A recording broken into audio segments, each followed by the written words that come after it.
de l'initiative des rencontres Kabila-Tshisekedi. Aujourd'hui, cela semble être déjà effectif parce qu'il y a déjà des pourparlers entre les deux cas.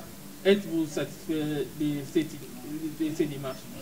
Non, je suis très content. En fait, comme vous venez de le dire, moi je pense que vous êtes témoin du lancement de cette idée de rencontre de ces deux personnalités de notre pays au sommet de l'État.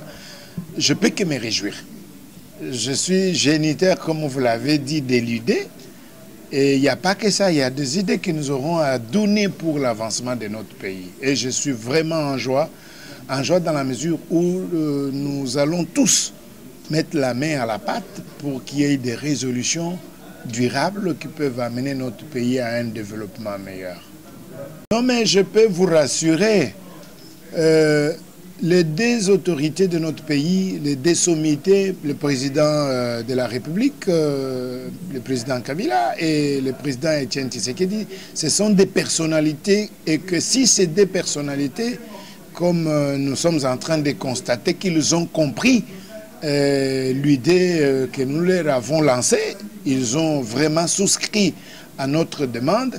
Nous disons que leur rencontre va décrisper la situation politique dans notre pays dans la mesure où ce sont des personnalités qui sont écoutées de part et d'autre.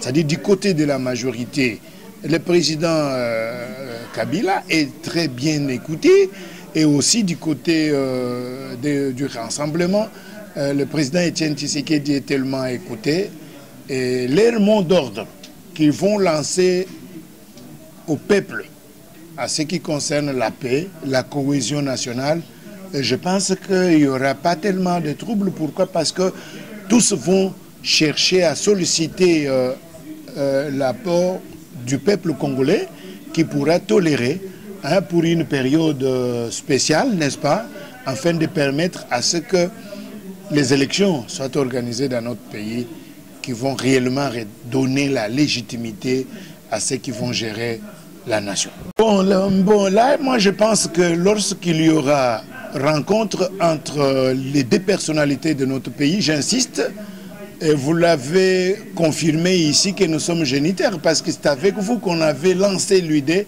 On est arrivé même à écrire à ces hautes autorités, et leurs directeurs de cabinet ont les documents que nous leur avons adressés à ces sujets, ils savent.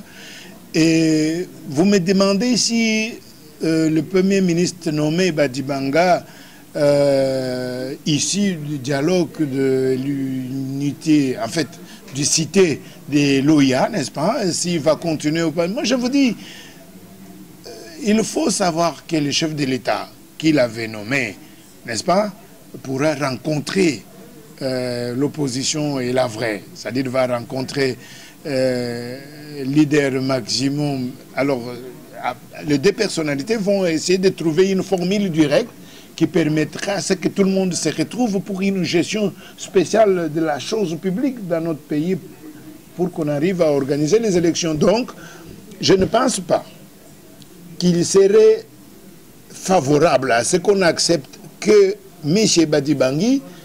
Badibanga, comme vous l'avez dit, puisse encore gérer le gouvernement au moment où nous avons besoin de la cohésion nationale.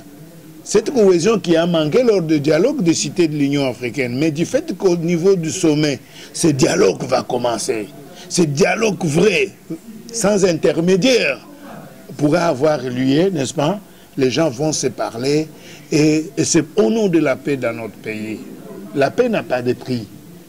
Que ce soit le président Etienne Tshisekedi, que ce soit le président Kabila, personne ne peut vouloir à ce que nous puissions éclipser la paix, que nous puissions aller au-delà de ce que notre peuple est en train d'attendre, la paix, la quiétude, la joie, vous comprenez un peu, le bonheur.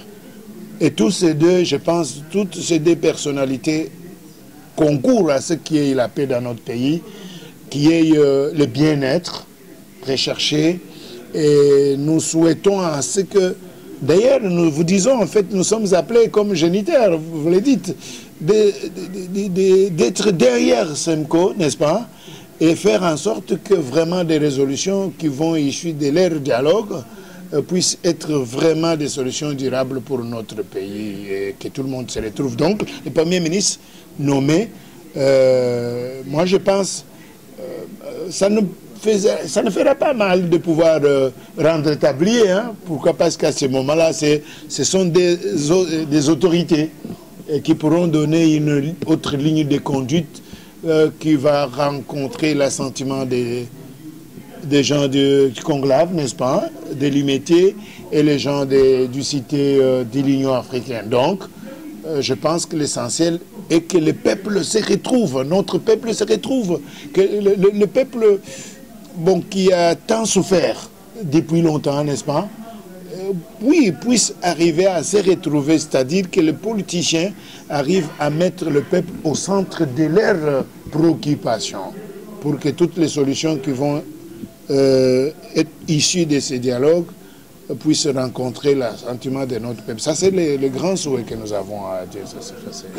Je vous dis, nous sommes une structure des droits de l'homme. L'Organisation congolaise des droits de l'homme est au centre même de la vraie société civile. C'est-à-dire, nous sommes réellement au milieu du village. C'est-à-dire la vraie société civile. Et dès que nous lançons une idée dans l'intérêt de notre peuple, cette idée-là doit être soutenue. Nous, de son côté, non. Les politiciens de notre pays, nous les rappelons, sans le peuple, vous n'allez rien gérer. Et vous gérez parce qu'il y a le peuple, n'est-ce pas? Et que lorsqu'il y a le peuple, il faut connaître qu'est-ce que le peuple a besoin. Faire ce que le peuple désire. Qu'est-ce que l'autre peuple a besoin? Si ce n'est de manger, n'est-ce pas? De bien vivre, le bien-être, n'est-ce pas? Et pour arriver à réaliser le bien-être de ce peuple, la paix en soi, la paix du ventre, la paix du cœur, la paix de tout, quoi. Cette paix nécessite à ce qu'au niveau du sommet de l'État, que les gens se préoccupent de l'intérêt de notre peuple, mettre cet intérêt au-dessus de tout. Donc l'Organisation congolaise des droits de l'homme, que nous avons l'honneur de diriger, souhaite ou sollicite ou encore invite ces des éminences, vous comprenez un peu, réellement d'avoir un cœur, de se parler réellement, au fond du cœur, sans émouement, mais parler correctement, parler vrai, parler sincèrement pour la paix dans notre pays et pour réorganiser les élections valables, les élections qu'il faut, les élections crédibles, en fait, asseoir la démocratie. Donc l'Organisation congolaise des droits de l'homme se réjouit sincèrement de ça et va davantage accompagner tout ce qui va se passer dans l'intérêt suprême de notre peuple, de la paix et de la joie pour le peuple congolais. C'est Africa TV. L'Africa TV a été au début de l'idée lancée par l'Organisation congolaise des droits de l'homme et ça fait du chemin et nous pouvons que nous se réjouir avec le peuple congolais pour que la paix règne et rien que la paix pour le compte des droits de l'homme. Merci.